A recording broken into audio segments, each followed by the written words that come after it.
പനച്ചിക്കാട് സേവാഭാരതിയുടെ ആഭിമുഖ്യത്തിൽ അന്താരാഷ്ട്ര യോഗാ ദിനത്തോടനുബന്ധിച്ച് പനച്ചിക്കാട് മൂകാംബിക ക്ഷേത്രത്തിൽ യോഗാ ദിനം ആചരിച്ചു.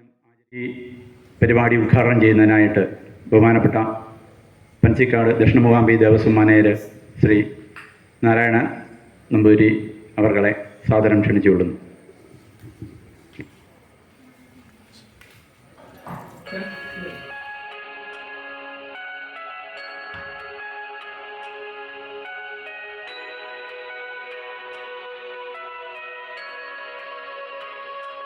യോഗാചാര്യൻ മുരളി സാറിൻ്റെയും മണ്ഡലം പ്രസിഡന്റ് ഹരി സാറിൻ്റെയും മറ്റ് കമ്മിറ്റി അംഗങ്ങളുടെയും ആഭിമുഖ്യത്തിൽ പരിപാടികൾ വളരെ ഗംഭീരമായി നടന്നു.